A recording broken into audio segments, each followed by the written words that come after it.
Vous avez droit de savoir.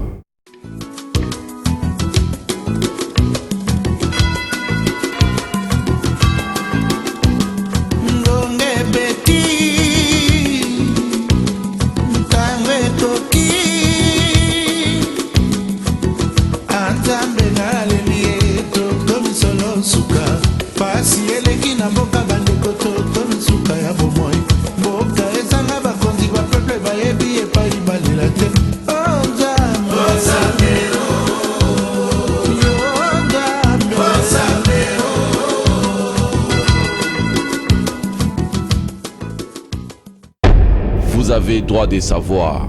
Bonjour, bonsoir mes chers profi-hommes, profi-dames, profi-filles, profi-gars et tous les fidèles de cette émission. Vous avez droit de savoir. Encore et toujours avec les vôtres, le Profit de Montréal qui vous salue partout où vous êtes connectés présentement à travers votre site internet de référence et de préférence www.congoconnexiontv.com. Vous avez droit de savoir. Moi, je m'appelle Kabeya Chikala Kizito. Je suis médecin.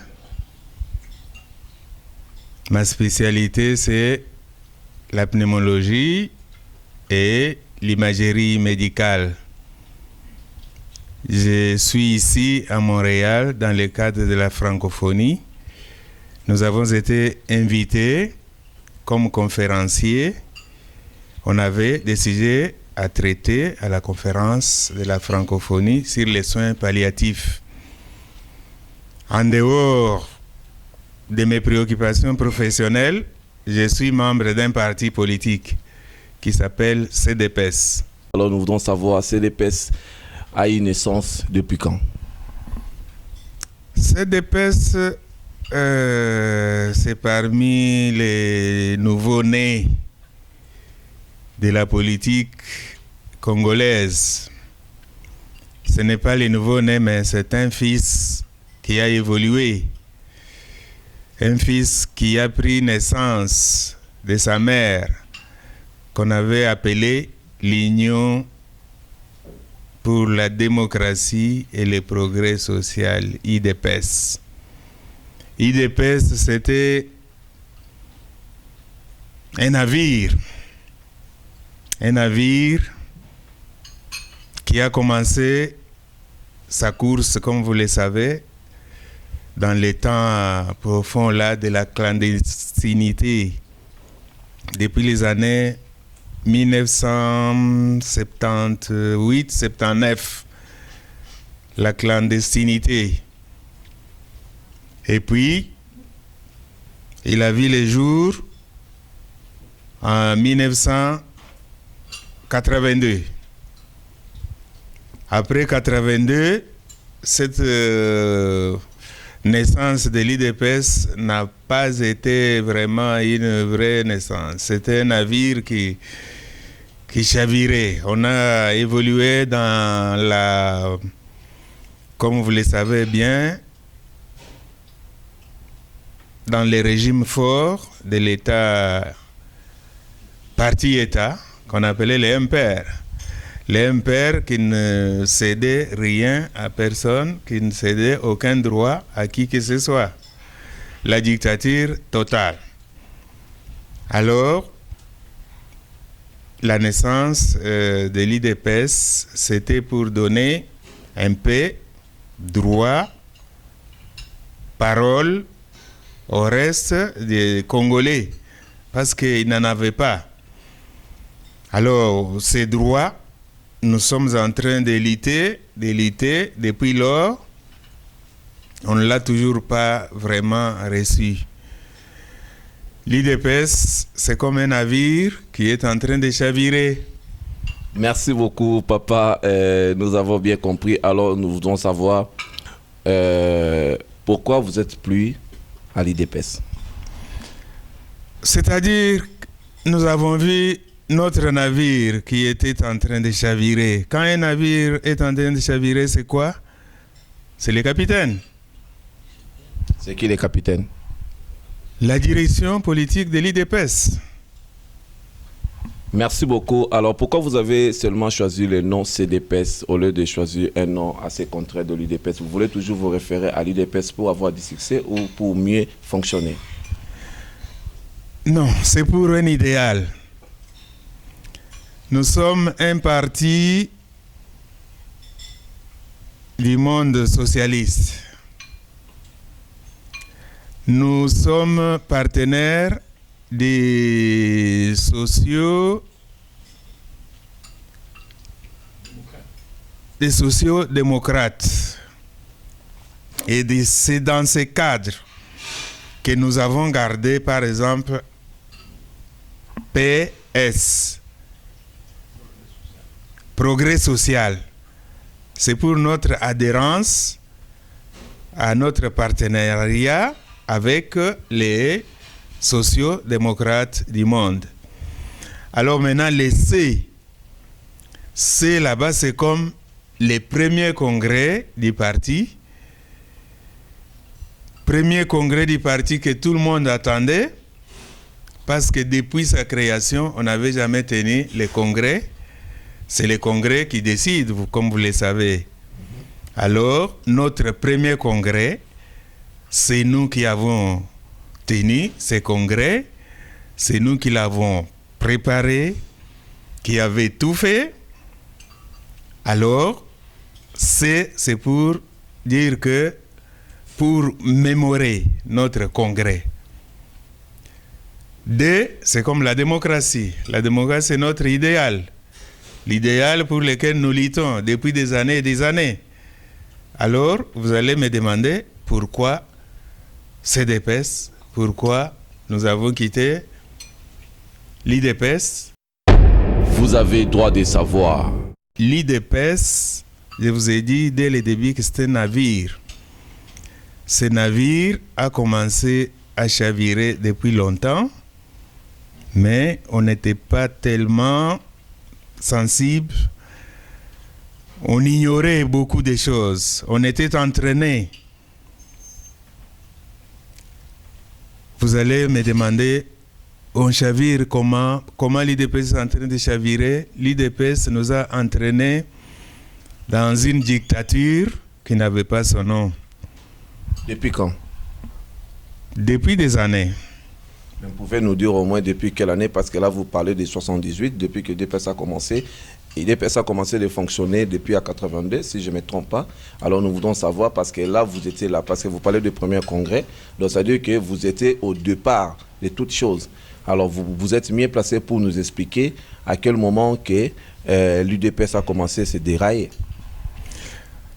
Nous pouvons dire que dans la période de la clandestinité,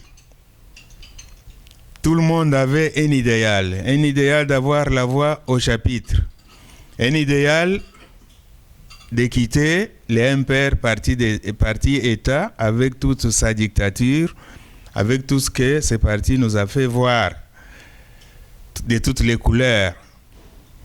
Dans ces partis où l'homme n'avait pas droit au chapitre, mais seulement les partis impairs. Il n'y avait pas de démocratie dans notre pays, il fallait lutter pour la démocratie. Nous n'avions que cet idéal-là. Et dans cet idéalisme, on était vraiment très fanatique. Et cela a entraîné un fanatisme outré à ce que c'était l'IDPS. Donc tout ce que disait IDPS, c'était comme la parole de la Bible. Donc, si je comprends bien, vous fonctionnez plus selon le statut de l'UDPS. Donc, c'est M. Etienne Tshisekedi que je ne sais pas si vous avez peur ou vous ne voulez pas souligner plus son nom dans les phrases. Donc, vous commencez à suivre ou à exécuter tout ce que M. Etienne Tshisekedi vous disait. C'est-à-dire, l'UDPS nous a entraînés dans une forme de dictature sans nom. Mais pourquoi vous ne pratiquez pas le statut au lieu d'écouter la personne? Bon, ce statut, on ne l'a pas appliqué tel que ça devait être. Pourquoi? Mais c'est entre autres les raisons du chavirement de notre bateau. Depuis quand? Bon, les années, il faut se les dire, hein? Nous avons commencé à comprendre les choses avec la conférence nationale souveraine. Mais il y a eu des péripéties, il y a eu des scènes qu'on ne comprenait pas. Vous ne comprenez pas ou vous n'avez pas de mots à dire ou vous ne savez pas comment dire non à la place de dire non. Comme je vous disais, on était entraîné dans un fanatisme outré. C'est-à-dire que on a connu des périodes où on pouvait facilement, avec la stratégie, prendre les pouvoirs. Parce que l'idéal de chaque parti politique, c'est de prendre les pouvoirs, d'exercer les pouvoirs avec son projet de société. Mais nous, on avait commencé à pratiquer quoi? La pratique de la chaise vide. On n'a pas utilisé une stratégie. On n'avait pas un programme, un projet de société défini. Alors, on devait suivre un homme, notre capitaine là, du bateau. Et tout ce que disait notre capitaine, c'était la parole de la Bible. Vous savez que tout ce que vous êtes en train de dire actuellement, les gens sont connectés maintenant en train de vous suivre. Ça va être comme un danger pour le pays parce qu'aujourd'hui, tout le monde est derrière M. Tshisekedi, comme vous venez de dire, la parole de l'évangile. Tout le monde, même aujourd'hui, est derrière M. Tshisekedi. Tu ne peux même pas citer le nom de M. Tshisekedi pour dire quand même que non, il ne peut pas faire ça. Tu ne peux pas dire non à la place de dire non. Tout le monde est toujours derrière lui. Alors, est-ce que vous êtes sûr de ce que vous êtes en train de dire? Est-ce que les gens vont vous confier la confiance ou les gens vont vous croire à tout ce que vous êtes en train de dire? Pour nous, nous n'avons pas une polémique à faire avec un individu. Nous sommes devant une réalité des faits. Nous avons fait un constat des lieux. Nous avons vu que on ne peut plus vraiment continuer avec ces capitaines-là. Nous devons... Qu'est-ce qui s'est passé lorsque M. Tshisekedi avait parti en Europe pour la raison de santé? Il paraît qu'il y a eu des problèmes. Si je ne me trompe pas, c'est là où vraiment que les problèmes ont commencé au sein de l'UDPS. C'était vraiment quoi au juste? Nous voulons savoir. Bon, je peux vous dire quelque chose parce que j'en sais un peu, j'en connais un peu. Qu'est-ce qui s'est passé? Lors de la période des élections de 2006, notre capitaine nous dira non, nous ne sommes pas partie prenante. Entre autres parce que nous n'avons pas tenu compte de certains préalables qu'il fallait accomplir. On n'avait pas tenu notre congrès, on n'avait pas désigné nos candidats aux élections, on ne s'était pas préparé pour les élections. Pour les faire, il faut tenir un congrès du parti. OK? Il a dit, nous ne sommes pas partie prenante. Il fallait maintenant préparer notre congrès. Il a désigné les groupes qui étaient aux commandes du comité national de l'UDPS pour préparer les congrès. Ces groupes-là n'ont rien fait. 2006, 2007. Alors, il a demandé, il leur a fait mise en garde. Il leur a fait même des menaces. Ces gens n'ont rien fait. On n'a pas compris. C'est par pour blocage ou par volonté de saper ou par lassitude. On n'a pas compris. Alors, le capitaine va désigner un autre groupe avec à la commande Monsieur François-Xavier Belchika Kaloubi pour faire les préparatifs d'un congrès national de l'UDPS. Monsieur François-Xavier Kaloubi Belchika, dans moins de 90 jours, il a présenté un travail fini. au capitaine. Le travail était bien fait? Le capitaine a apprécié ce travail et il était le premier membre du Congrès. La carte numéro 1 du Congrès, c'était lui. La carte numéro 2 du Congrès, c'était son épouse, Maman Marthe. Et il a donné des consignes. Il a dit, je m'absente pour raison de santé. Je vous laisse faire le travail. Faites tout comme si j'étais avec vous. Ne reculez pas. Il est parti en Europe. Une fois parti en Europe, l'équipe est restée avec à sa tête François-Xavier Kaloubi, Belchica, qui a tout fait pour la réussite du pari qui nous était donné. Mais à notre grande surprise, malgré tout ce qu'on a fait là-bas, on a été étiqueté de traîtres. On n'a rien compris. À l'époque, M. Tshisekedi était encore en Europe. Il était en Europe. On a essayé de l'atteindre, ce n'était pas facile. On a envoyé des messages et des messages, il ne répondait plus. Et on n'a rien compris, mais on a continué dans les consignes qu'il avait données. Allez jusqu'au bout, faites tout comme si j'étais avec vous. Et nous sommes allés jusqu'au bout. Alors, arrivé au Congrès, d'un côté, c'est le pouvoir qui nous poursuit. De l'autre, c'est la propagande. On nous a même envoyé des militaires pour venir nous jeter des bombes. Et puis, c'est le discours des traîtres. Ce sont des traîtres, ce sont des traîtres. On n'a rien compris. Et quand il revient lui-même, ressuscité, nous étions très contents parce que tous les congrès étaient centrés sur lui. Et c'était lui, notre candidat à la présidence de la République.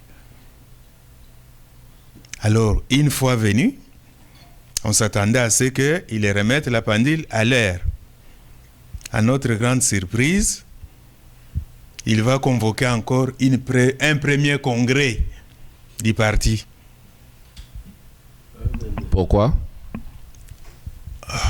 À vous-même de nous le dire, parce que nous n'avons rien compris. Nous n'avons rien compris. On a fait un premier congrès. Il vient. Il ne veut même pas recevoir les rapports. Il ne veut même pas en parler. Il convoque un premier congrès, entre guillemets. Vous vous reprochez de rien? En tout cas, on ne se reproche de rien parce qu'on avait fait tout ce qu'il fallait faire dans les normes, les principes. On ne s'est rien reproché. Alors, qu'est-ce que vous avez fait pour essayer un peu de régler les problèmes? Est-ce que avez-vous fait des démarches pour le rencontrer en personne afin de lui présenter ou de lui poser des questions? Qu'est-ce qui se passe? Pourquoi il a changé l'idée tout d'un coup comme ça? C'est lui qui vous avait confié le travail et puis vous avez fait comme il faut. Et tout d'un coup, il a refusé votre travail et il a changé la vision avec d'autres personnes, si je ne me trompe pas. On a utilisé toute forme de force qu'on avait pour essayer de l'atteindre et de les convaincre. Tous les groupes politiques, les groupes socio-culturels, on a tout essayé. Blocage total. On n'a rien compris.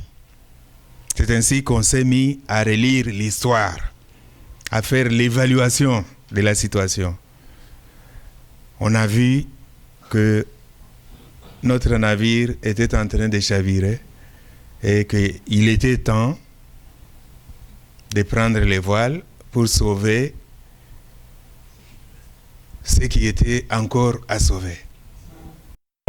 Vous avez droit de savoir. Nous avons acté Et nous nous sommes mis à relire l'histoire du parti. Alors, après la relecture de l'histoire du parti, nous avons alors arrêté la conclusion que le navire était en train de chavirer et qu'il fallait rectifier. Il fallait maintenant sauver ce qui pouvait être sauvé. Mais après ça, on a remarqué que le parti a participé quand même aux élections. Alors nous devons savoir, ils ont fonctionné à quel projet? Le projet que vous avez fait, où ils avaient commencé le travail à zéro pour arriver à la fin. C'est-à-dire qu'ils ont profité de tout ce qu'on avait déjà fait, de tout ce qu'on avait lancé sur les rails. Et ils sont allés partout pour nous casser. Alors, partout, la même chanson, ce sont des traîtres, ce sont des traîtres, ce sont des traîtres. Et ils sont complices avec les pouvoirs.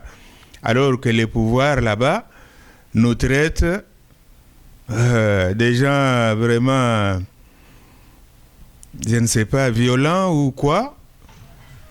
Les partis ne veulent même, les gouvernements ne veulent même pas entendre parler de ceux qui se disent des démocrates. Parce qu'ils ne sont pas des démocrates eux-mêmes. Alors, nous sommes maintenant entre les marteaux et l'enclume. Nous nous sommes dit, malgré tout, nous sommes dans la vérité. Nous voulons évoluer dans la vérité. La vérité est têtue, hein? Malheureusement, vous savez la parole de la Bible. Mon peuple souffre par manque de connaissances.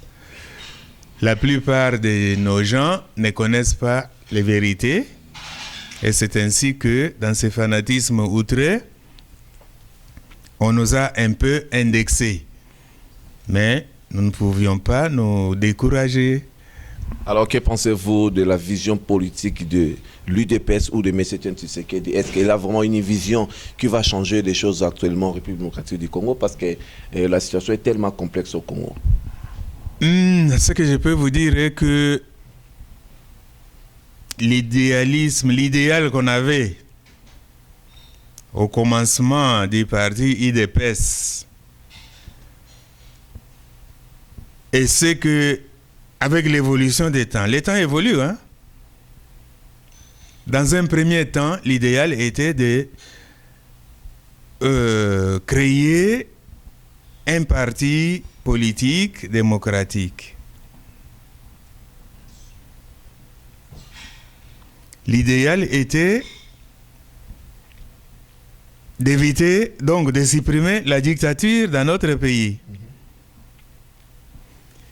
L'idéal était de fonder une société, une nation congolaise. Alors, nous avons été embarqués dans la dictature, nous avons été embarqués dans un fanatisme outré, nous avons été embarqués dans des utopies. Parce que partout, c'était la politique de la chaise vide, pas d'ouverture, on n'avait pas à traiter avec n'importe qui. Donc cette situation-là avait fait que on ne pouvait pas continuer. Nous avons notre programme, on a rédigé notre programme de projet de société et notre programme d'action politique et nous nous en tenons là pour tout ce qui reste. S'il y a un autre parti qui a cet idéalisme-là de créer une nation congolaise. Aujourd'hui, nous avons un pays, la RD Congo, mais nous n'avons pas une nation congolaise. Il nous faut une nation congolaise. C'est ça l'idéal que nous poursuivons. C'est l'idéal que nous poursuivrons. Vous savez que les pays que nous avons là, c'est un don de Dieu. Et tous les diables ne girent que par sa balkanisation en ce moment-ci. Quand vous parlez du diable, là vous parlez aussi de M. Etienne Tshisekedi et compris IDPS? Non, non. Je vous dis que l'idéalisme qu'on avait là, à l'IDPS, vous avez droit de savoir. Aujourd'hui, cet idéalisme a chaviré un peu. Mais pour le nationalisme, c'est notre idéal commun. C'est pour cela que nous n'avons pas voulu nous séparer trop du progrès social. On n'a pas voulu nous séparer trop de notre mère chérie. Nous y sommes. Mais il y a des points de divergence. Les points de divergence, c'est la non-ouverture. Nous voulons une société ouverte où tout le monde trouve sa place. Étrangers ou Congolais qui habitent les territoires congolais doivent avoir droit à la dignité humaine. Qu'est-ce que vous reprochez à M.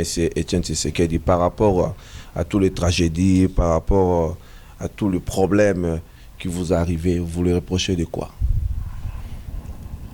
Vous savez, j'ai parlé de ça plusieurs fois et vous me reposez presque la même question. Voilà. Tout ce que je peux vous dire, c'est ceci. Avec notre capitaine là, pour lui, il était un homme très égocentriste. L'ancien capitaine ou notre capitaine? L'ancien capitaine.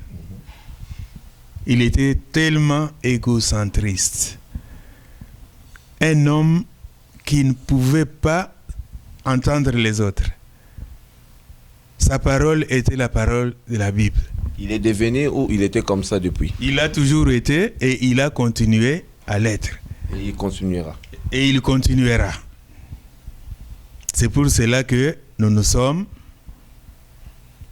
un peu séparés de lui. En tant que docteur, je pense que vous connaissez bien la médecine. Pouvez nous dire, avec sa manière de voir des choses, est-ce qu'il aura quelque chose d'extraordinaire? Est-ce qu'il est mieux placé pour changer la République démocratique du Congo, même s'il présente le projet qu'il a? En tout cas, pour moi, avec son âge, vous savez, les personnes âgées, ce sont des personnes inflexibles. Hein? Je ne vois pas comment est-ce qu'il va se fléchir un jour, quand et comment. Il n'y a plus d'espoir, c'est pour cela que nous avons dit non, nous prenons notre direction. Qu'est-ce qu'on pouvait dire à tous les hommes, profitants, profifis, profigars, et en particulier M. Guy Mokas, M. Bonjour, qui est en train de nous suivre présentement par rapport à la vision politique de M. Etienne Tshisekedi et par rapport à son état de santé, étant qu'expert, ce que vous venez de dire, si vous pouvez vraiment s'adresser à tous les fidèles qui nous regardent présentement pour qu'ils puissent savoir exactement la personne qui prétend être président un jour au Congo. Parce que vous connaissez beaucoup de choses. Est-ce qu'il est mieux placé pour diriger le Congo ou il est mieux placé pour changer la situation actuelle de la République démocratique du Congo parce que tout le monde est derrière lui? Moi, je pense qu'avec son tempérament vraiment égocentriste et puis tempérament conflictuel, je peux vous dire une chose. Vous savez que les pouvoirs, il y a ce qu'on appelle un pouvoir effectif. Il y a ce qu'on appelle un pouvoir légal. Et puis, il y a ce qu'on appelle un pouvoir de fait. Alors, ces pouvoirs, on peut l'avoir soit par tricherie aux élections, comme cela s'est passé. On peut l'avoir par un coup d'État, comme l'AFDEL l'a pris. On peut l'avoir aussi par élection pacifique. Mais, quelles que soient les conditions de prise de pouvoir, le pouvoir de fait est là. C'est ce pouvoir qui a la signature, c'est ce pouvoir qui gère les pays, c'est ce pouvoir-là qui est reconnu dans les dans la diplomatie. Alors, comment se fait-il que vous n'avez ni moyens financiers, ni armes? Vous allez dire non, c'est moi qui ai les pouvoirs. Et puis, il faut reconnaître certaines réalités du terrain. Vous allez déclarer devant la masse que amenez-moi cet homme-là, ligoté. Vous ne voyez pas? Un homme conflictuel, égocentriste, dictateur en fait. Vous savez qu'il a dit: je suis seul à encourir des sacrifices depuis 31 ans pour mon parti, et moi et ma famille. Alors qu'il y a des gens qui ont tout perdu, il y a des gens qui sont morts pour cette lutte démocratique. Nous avons nos gens qui ont tout perdu, qui sont en train de croupir dans une misère noire. Vous avez droit de savoir. Vous savez qu'il y a eu un discours en ce moment-là, un discours, je ne sais pas, pour distraire ou pour endormir ou une complicité avec le pouvoir en place ou quoi. On a dit au peuple: non, allez dormir en paix, le pouvoir est à nous. Allez dormir. Dans quelques mois, nous avons le pouvoir. Restez en paix. Et vous voyez à quoi ça ressemble, cela? Merci beaucoup, le Conseil national des CDPES. Nous sommes très contents de vous recevoir et très contents aussi de faire des échanges, des idées avec vous. Je pense que les téléspectateurs qui nous suivent sont en train de comprendre. Vous êtes en train de révéler des choses que tout le monde, je pense que personne n'avait vraiment l'idée de ces choses. Et à ce moment, beaucoup de gens comprennent de qu'est-ce qui se passe réellement au sein de notre pays, Congo, et Naba parti politique Nabiso. RDC Congo. Ouais. RDC Congo. Donc, alors nous voulons savoir, là, je préfère mieux qu'on puisse parler maintenant de votre parti parce que vous avez dit beaucoup de moins et de non pour l'UDPS. Ça, c'est votre opinion. Alors, parlons maintenant des CDPS. Alors, quelle est la vision des CDPS? Comme je vous ai dit ça, la vision des CDPS, l'idéal du CDPS, c'est de faire de la RD Congo une nation congolaise. Aujourd'hui, nous avons un pays, le Congo, que Léopoldé avait tissé à sa façon. C'était un homme riche de son époque. Il a forgé notre pays là, mais moi, je trouve que c'est Dieu qui l'a voulu. C'était la volonté de Dieu. Ce pays est un don de Dieu. Nous avons un pays, d'accord, mais il nous faut une nation congolaise, où l'homme congolais, où l'homme qui habite les territoires congolais aura sa dignité. C'est ça notre idéal du CDPS. Qu'est-ce que vous avez mis en place comme programme afin de changer la situation actuelle de la République démocratique du Congo, ou un programme assez contraire ou idéal par rapport aux autres, parce qu'il y a beaucoup de partis au Congo? Qu'est-ce que vous avez mis en place comme des programmes de changer la situation au Congo? Nous voulons savoir. Notre programme, c'est de donner la vérité à la population, de donner la connaissance. Mon peuple se meurt par manque de connaissances. Vous connaissez cette parole de la Bible? Oui. Nous avons été entraînés dans un fanatisme outré. Nous avons été entraînés dans une dictature qui n'avait pas son nom. Alors qu'on combattait la dictature d'un père, mais on vivait dans une autre dictature. qui n'avait pas son nom. Alors, c'était des situations inacceptables. Nous voulons vraiment, avec les temps, mettre notre peuple devant les réalités et connaître ce que nous devons faire. Notre idéal, c'est de rendre l'homme congolais digne de lui-même. Que pensez-vous de la santé, de l'éducation, de la vie sociale? Santé, éducation, donc vous dites vie sociale. Vous savez que dans notre pays, en ces moments-ci,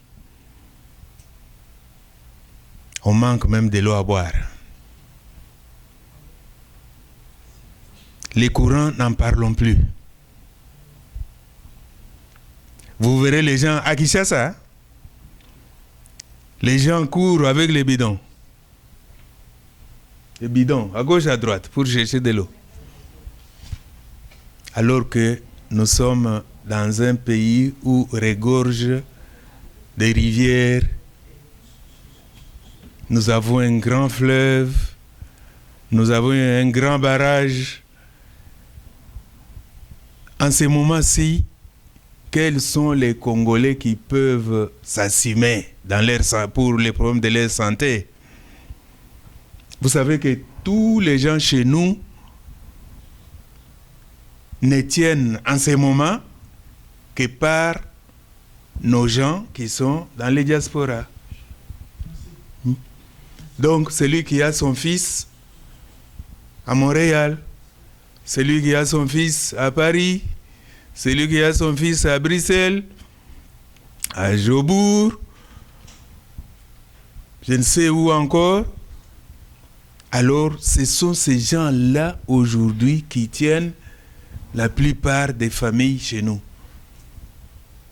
Il n'y a pas de revenus. Le pays est foutu dans la corruption sans nom. Vous trouverez quelqu'un qui gagne $40 par mois. Il est en train de construire un bâtiment de 5 millions de dollars.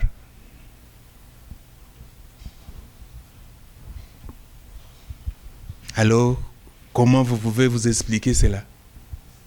Est-ce que CDPS est capable de changer la situation actuelle que vous venez de dire?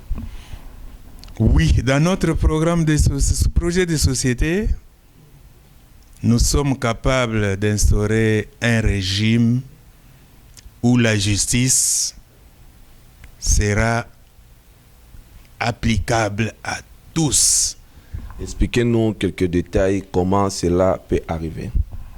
Comment cela peut arriver? Si nous avons un jour les pouvoirs, parce que l'idéal d'un parti, c'est d'avoir les pouvoirs. Si notre peuple se remet à la vérité, si notre peuple touche la vérité que nous prenons, il sera avec nous et nous allons instaurer un régime où l'homme aura toute sa valeur, avec toutes les valeurs humaines, valeurs intellectuelles, valeurs morales, valeurs culturelles et toutes les valeurs possibles qui vont évoluer dans la modernité. Vous avez droit de savoir. Nous souhaitons vraiment que le peuple congolais, la masse congolaise, cesse les fanatismes outrés et se mette sur la voie de la vérité. Et lorsque ce peuple aura saisi la vérité, je crois qu'il va marcher avec nous. Et vous savez, par exemple, les problèmes de dialogue ici. Les dialogues, nous avons prôné les dialogues. Nous avons dit que nous n'avons pas d'autre moyen que les dialogues, parce que nous sommes des pacifistes. Nous ne sommes pas des violents pour prendre les armes, pour prendre les pouvoirs par les armes. Nous voulons prendre les pouvoirs par voie pacifique. Et c'est dans ces cadres, avec la saisie de la vérité. Alors, lorsque tout le monde aura saisi la vérité, je crois qu'ils seront avec nous. Le peuple est prêt à être avec nous. Il était laxé. Le peuple était pris dans la lassitude, comme je vous ai dit là, dans la distraction. Alors, il s'est perdu. En ce moment, tout le monde est fatigué. Fatigué. Ils ne peuvent plus vraiment prendre les choses en main. Les choses en main. Merci beaucoup, messieurs les conseillers nationaux de CDPS. Mesdames et messieurs, nous vous remercions pour votre patience. Là, nous sommes en train de continuer. Il y a beaucoup de choses à dire. Et restez toujours connectés avec nous. Notre juge va nous donner encore un bon coup de marteau. Comme ça, nous serons des vôtres juste après les coups de marteau. Votre honneur, frappe le marteau. Vous avez droit de savoir. CDPS, dans son idéal de conquérir les pouvoirs, dans cet idéal-là, il doit attirer la masse. La population doit rattraper la CDPS, notre parti CDPS. Notre peuple doit connaître l'histoire. Notre peuple doit connaître la vérité. Pour le moment, nous sommes bien assis à Kinshasa, dans les Bas-Congo, dans les Bandundu, dans les Deux-Kasaï, dans les Chaba, à l'Équateur, dans les Kivu, dans les Hauts-Congo. Il y a quelques péripéties à suivre et nous sommes sur la voie. Je crois que c'est ça l'idéal. Nous sommes en train de nous implanter. Alors, il nous manque les moyens. Nous n'avons pas assez de moyens. Nous comptons beaucoup sur la diaspora, surtout notre diaspora du Canada. C'est la première diaspora sur laquelle tous nos cerveaux tous nos yeux sont dirigés. Alors, pouvez-vous nous donner le nombre effectif de tous les membres de CDPS de partout dans le monde et surtout en République démocratique du Congo en particulier? Moi, je n'ai pas ces données-là. Je ne suis pas le secrétaire exécutif, c'est lui qui gère les quotidiens du CDPS. Vous pouvez juste estimer si on pouvait avoir combien à l'estimation? Bon, au congrès là-bas,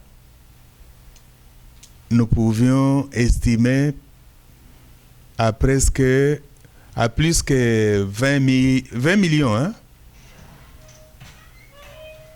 Vous pouvez estimer à plus de 20 millions de ce qu'on appelait combattants du parti. Vous avez droit de savoir. CDPS est un parti avec ses structures reconnues par la loi, par les pouvoirs en place. Nous avons été portés sur les titres baptismaux en juillet 2011. Et puis, les élections sont venues en novembre 2011. Comprenez qu'on n'a même pas eu beaucoup de temps pour nous préparer, pour aller plus loin. Nous avons été vraiment saisis. Et pour avoir cette identité, pour avoir cette légitimité, ce n'était pas facile. On nous a combattus par tous les moyens. Qui vous a combattu, l'IDPS ou parti au pouvoir? D'un côté, c'était l'IDPS. De l'autre, c'était le pouvoir, parce que le pouvoir ne veut plus entendre parler de la démocratie ou du nationalisme.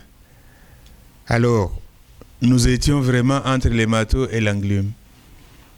Mais, grâce à Dieu, nous avons été amenés au baptême. Alors pour les élections de 2016, donc vous allez participer si je ne me trompe pas? Nous sommes vraiment en train de nous préparer pour les élections de 2016. Je vous ai dit que nous ne sommes pas les violents pour prendre les armes, pour aller chercher le pouvoir. Non. Nous aurons le pouvoir par voie pacifique. Qui sera votre président? Notre président, c'est le Congrès qui décide. Alors, présentement, il n'y a pas un président? Présentement, nous n'avons pas un candidat à la présidence, ni candidat à la députation, ni candidat. Nous attendons, c'est le Congrès qui va statuer et qui va étaler ça. Vous avez droit de savoir. C'est entre autres les raisons que je vous ai dit que les navires chaviraient. On ne savait pas que les mandats de monsieur notre capitaine. Qu'est-ce que le statut disait? D'abord, les statuts étaient confus. Ces statuts-là étaient la propriété de quelques individus. Il n'y en avait pas, on n'en savait rien. Mais vous étiez qui à l'époque exactement? Est-ce que vous participez dans le Parlement debout ou vous étiez vraiment membre de l'UDPS à l'époque? Au commencement, là, dans la clandestinité, on était comme ça. On était des combattants. Bon, quand l'UDPS est sorti comme parti, j'étais membre du Conseil national de l'UDPS. Et c'est dans ce cadre que nous avons organisé les congrès, les premiers congrès. Ce premier congrès qui a donné naissance à notre parti CDPS. Alors vous fonctionnez comment? Est-ce qu'il y a un mandat pour un président? Notre parti a ses statuts bien définis. Notre parti est organisé comme ça. Nous avons la présidence du parti, la présidence nationale. Nous avons les comités exécutifs. Nous avons les comités nationaux. Ça, c'est au sommet du parti. Et puis, nous avons les fédérations dans toutes les provinces et dans tous les diasporas où nous avons notre ambassade. C'est dans ce cadre que je me suis retrouvé ici, accueilli sympathiquement par nos amis de la fédération CDPS Canada.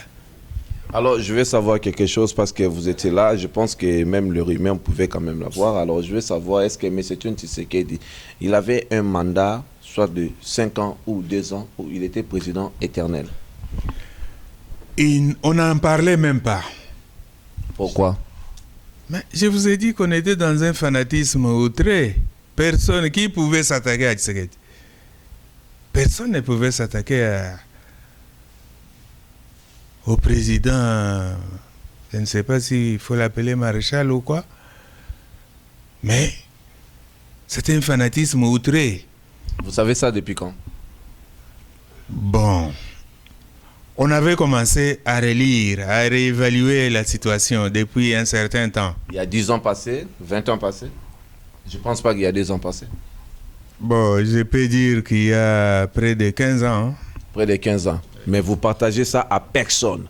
Pendant tout ce temps-là, tout le monde insultait Mobutu, tout le monde insultait MPR, tout le monde était derrière M. Tshisekedi, mais vous savez la vérité et vous ne voulez même pas partager aux gens. Vous avez droit de savoir. Qu'est-ce qui s'est passé en 2006 exactement? En 2006, qu'est-ce qui s'est passé? Je vous ai dit que pour participer aux élections, il y avait des préalables. Les préalables, c'est quoi?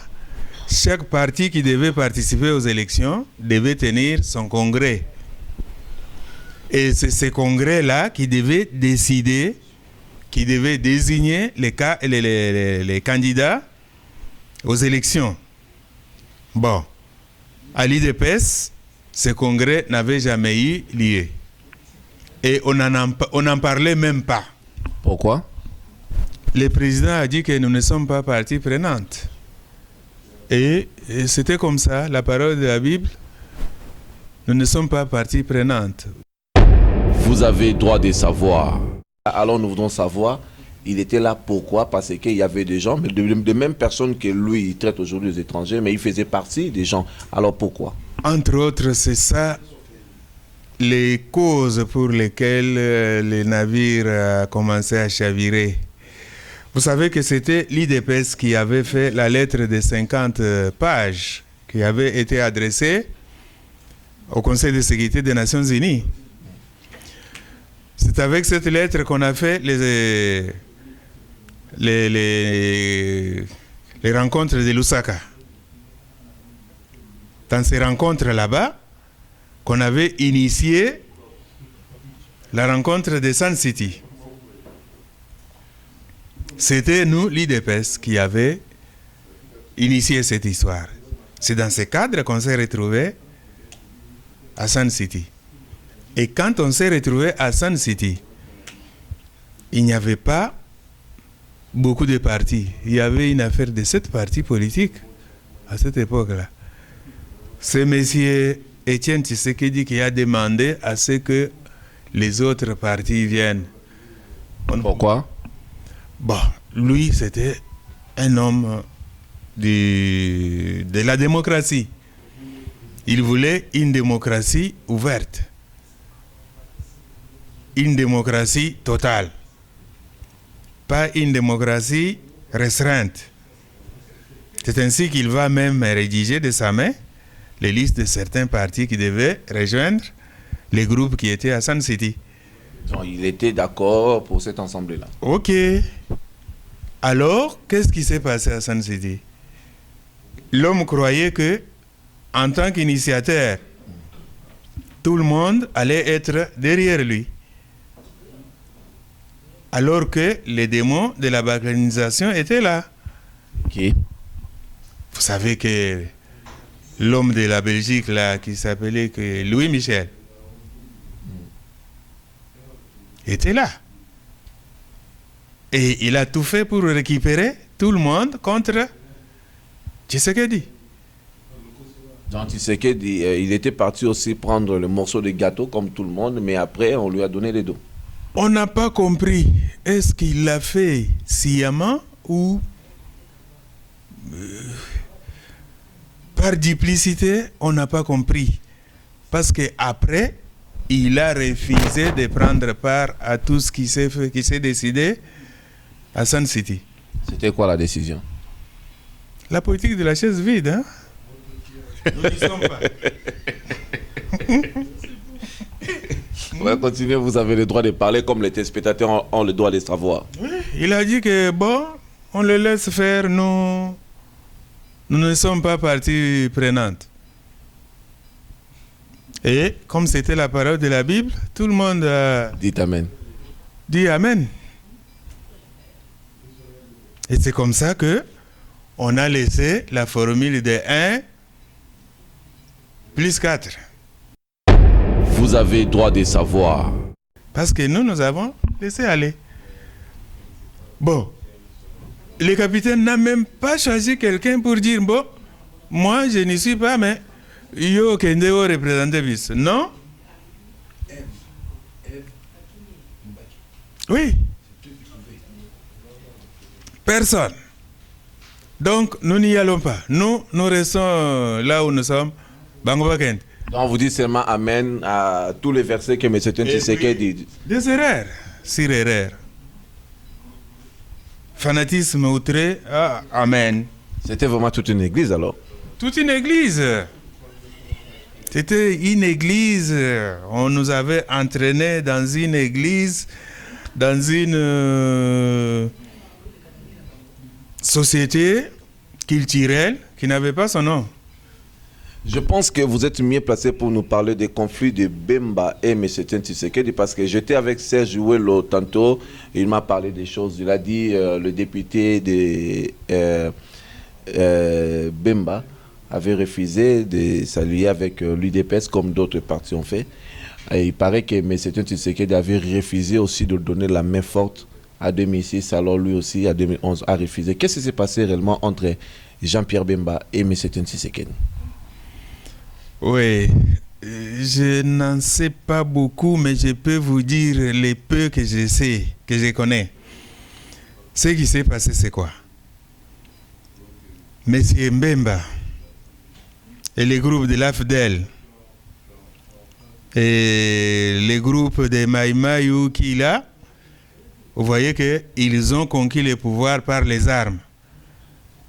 Et nous, à l'IDPS, nous sommes les non-violents. Pour nous, vous connaissez la culture bantou, on ne veut pas voir les sangs, on ne veut pas tuer. C'est comme ça qu'on peut faire quoi qu'on veut, tout ce qu'on veut de nous, aujourd'hui. Parce qu'ils savent que nous ne sommes pas capables de lancer des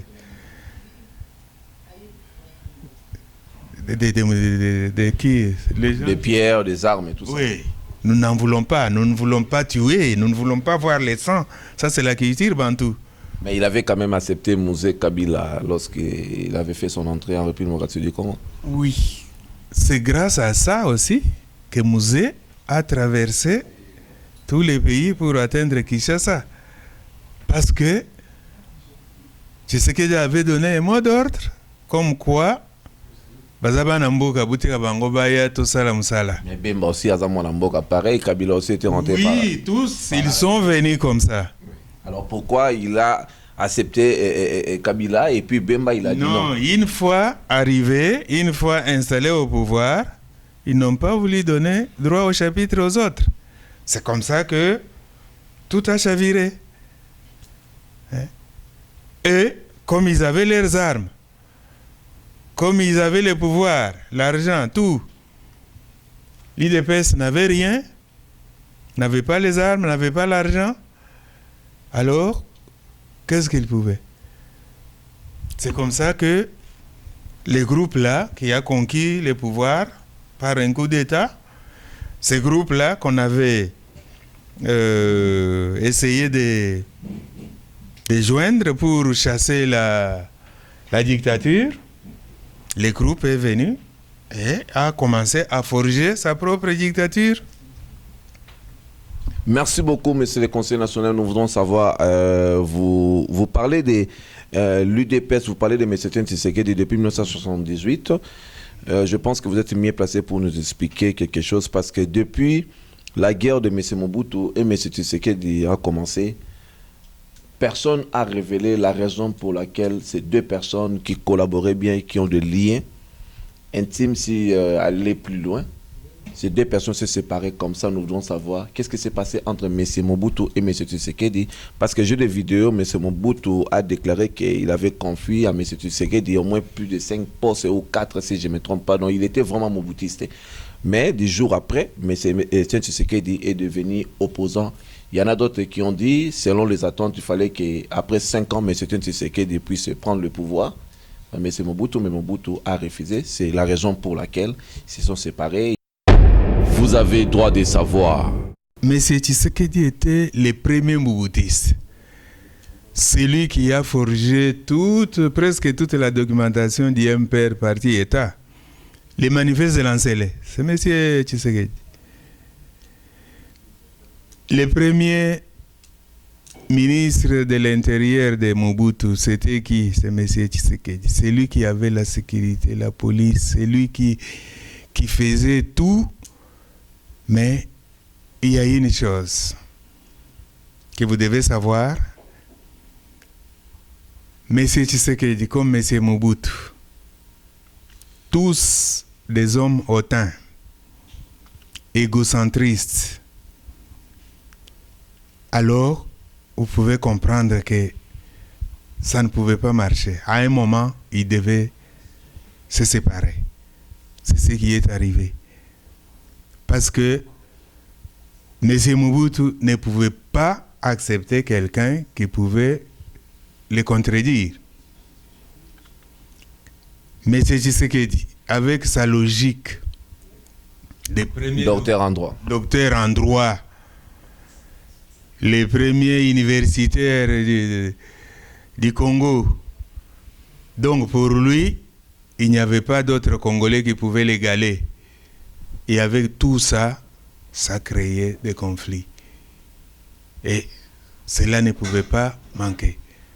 Et c'est ça la division, c'est ça la séparation. Quand les gens disent souvent que M. Mobutu donnait l'argent à M. Tshisekedi, est-ce que c'est vrai ou c'est faux? Nous n'en savons rien. Nous œuvrions dans l'ombre. Hein. On ne savait pas qu'est-ce qui s'est passé au sommet. Nous ne pouvons rien confirmer ici. Parle-nous un peu de la présence de M. Tshisekedi en Nice quand Mobutu était malade pour la première fois. M. Tshisekedi était là-bas pour le rendre visite, mais tout le monde était d'accord, tout le monde était comblé de la joie.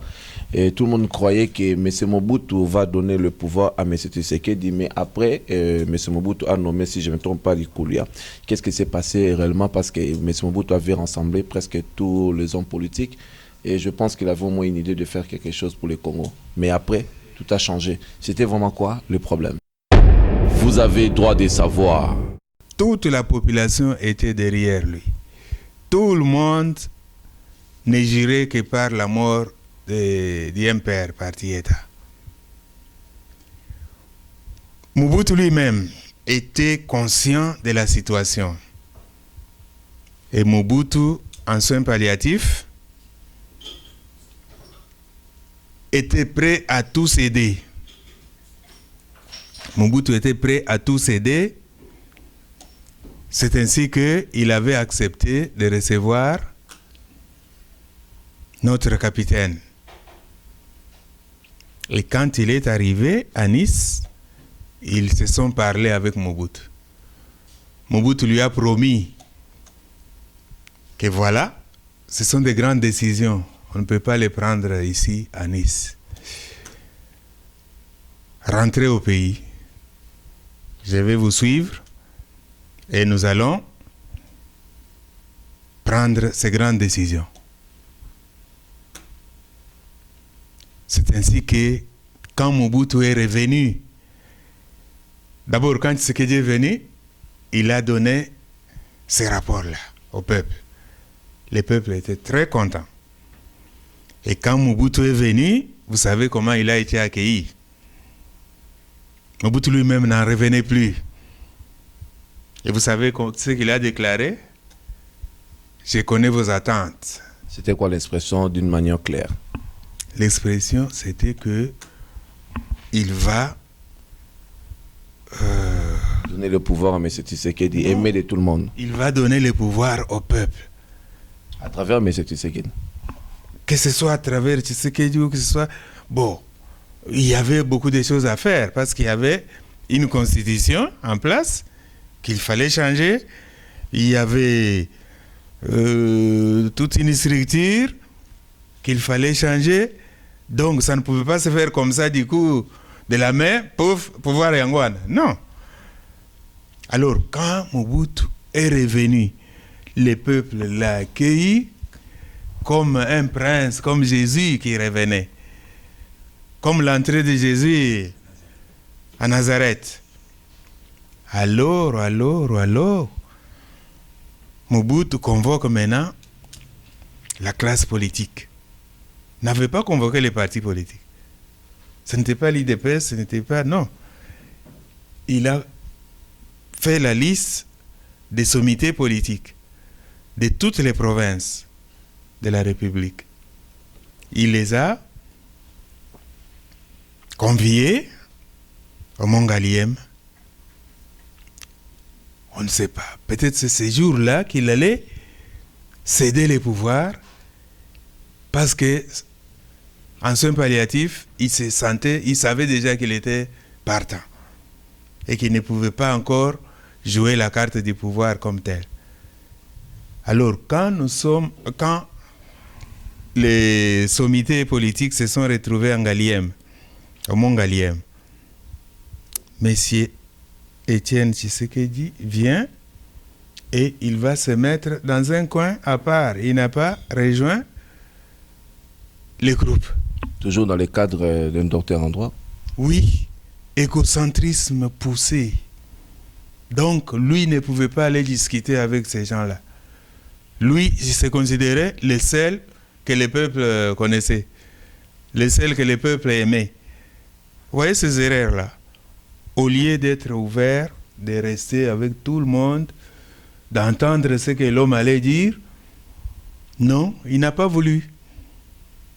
Et Mobutu confus, il est rentré au palais. Et il n'a pas communiqué ce qu'il devait communiquer. Merci beaucoup, monsieur le conseiller national. Nous sommes très contents. Là, nous sommes presque à la fin. Je pense que notre juge va donner bon coup de marteau comme ça. Nous serons de retour avec vous, chers fidèles internautes, pour clôturer cette émission. Votre honneur, frappe le marteau. Vous avez droit de savoir. Nous sommes presque à la fin. Alors, nous voudrons savoir.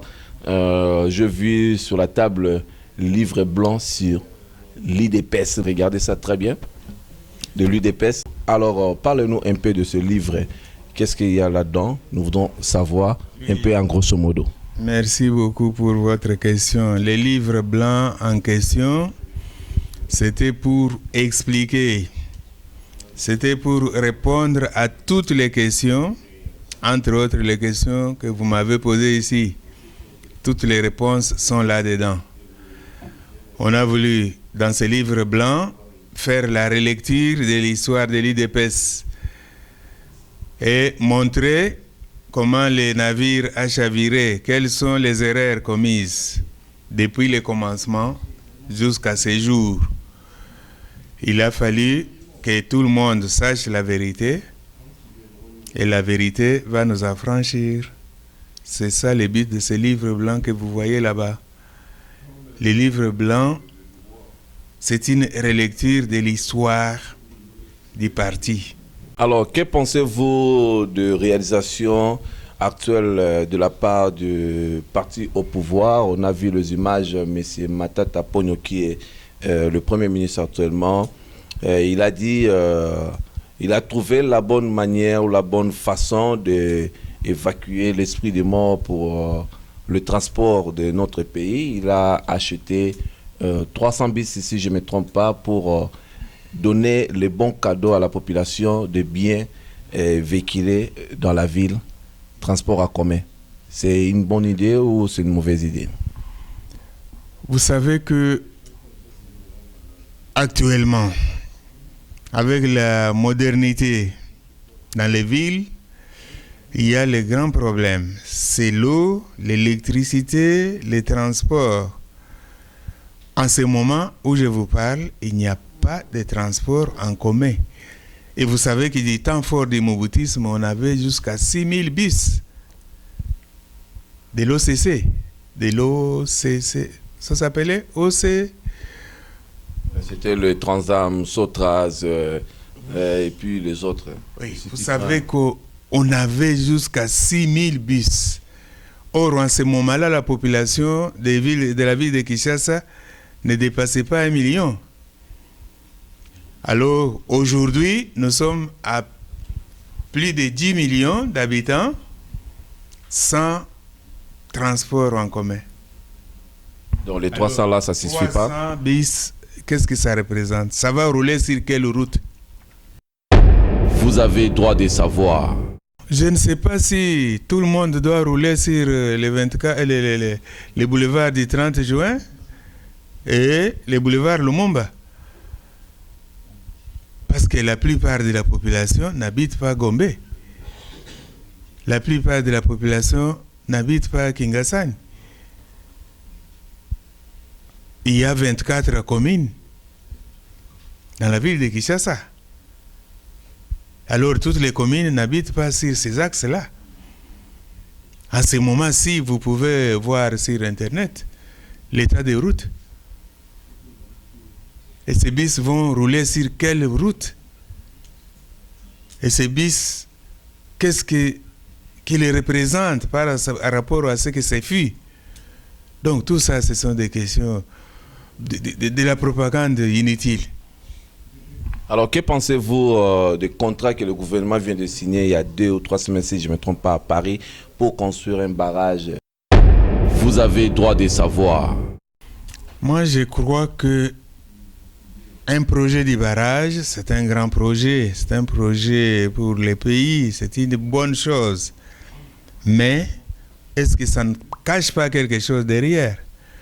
Ça ne cache pas l'impérium du pouvoir pour des siècles et des siècles.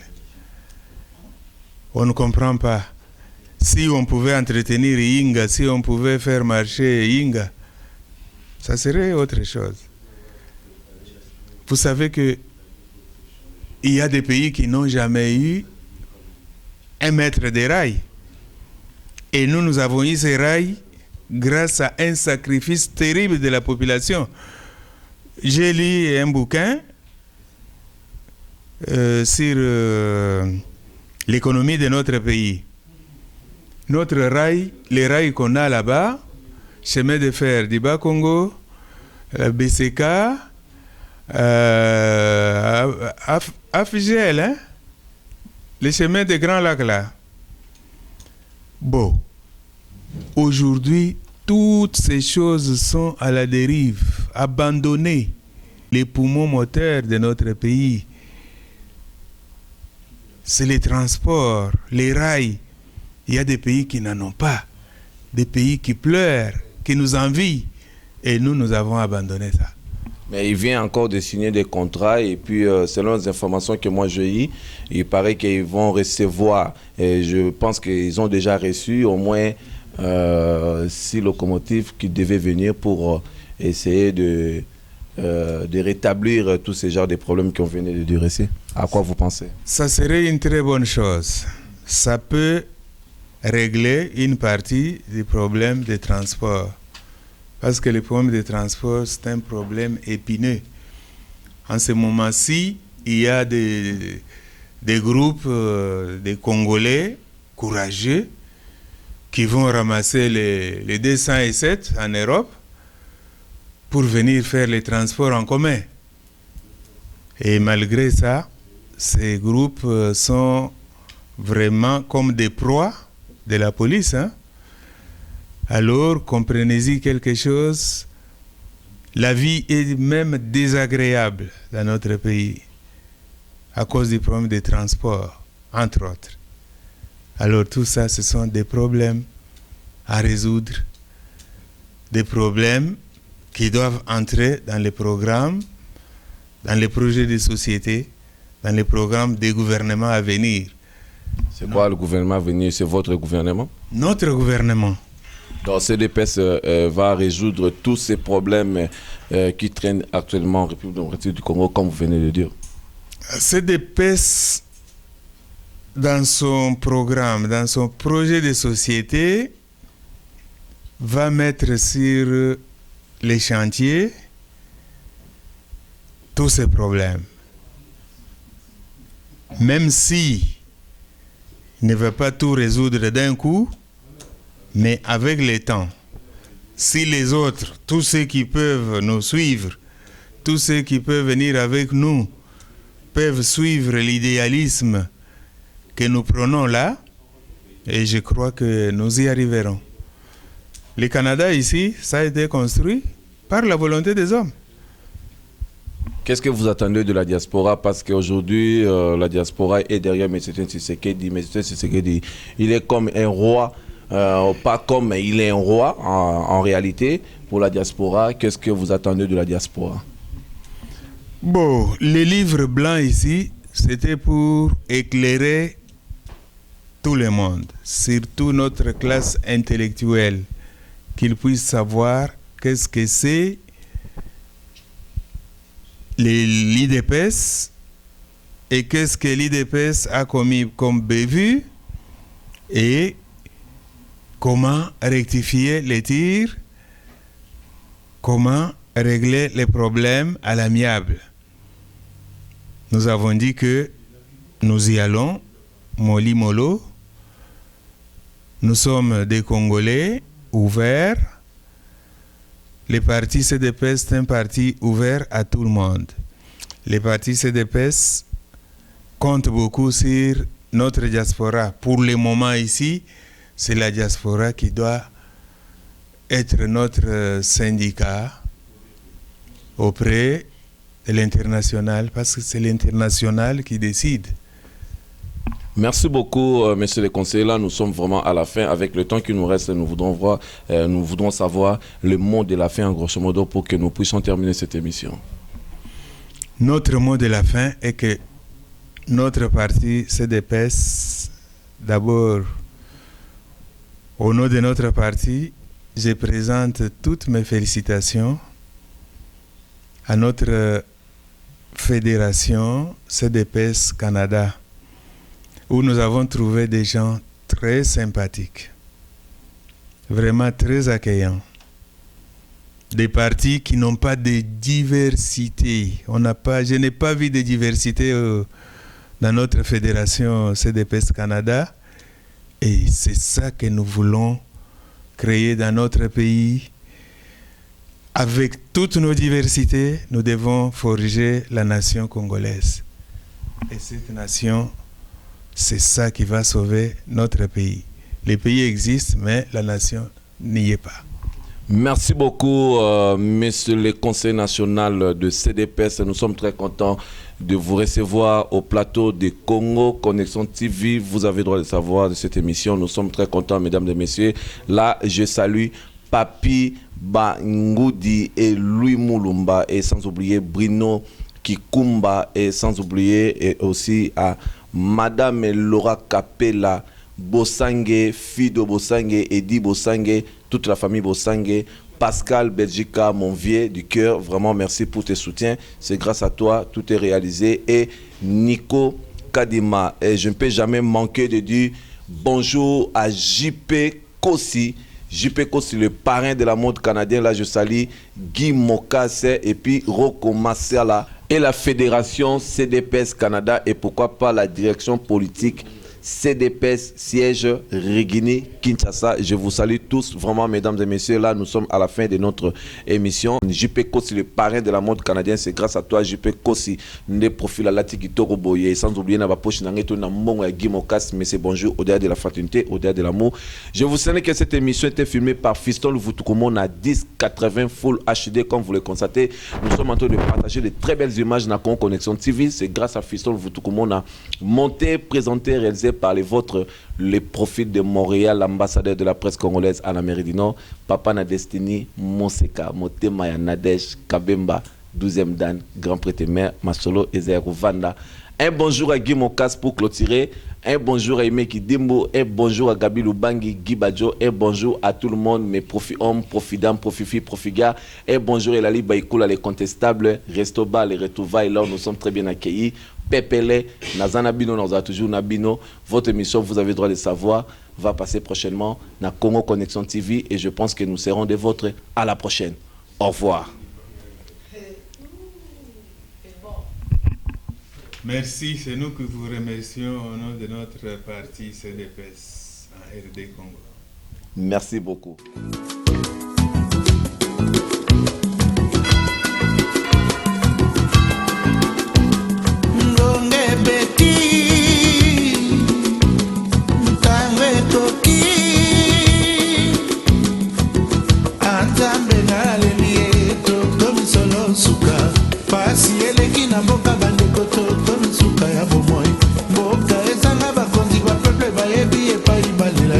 Oh,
ntongo balia na midi mpe na pokwa ye bana bakendaka kelasi mpe ya mikolo nyonso batata bamama bakota misala na mboka ye bato ya maladi bakuta lopitalo bakisi etoni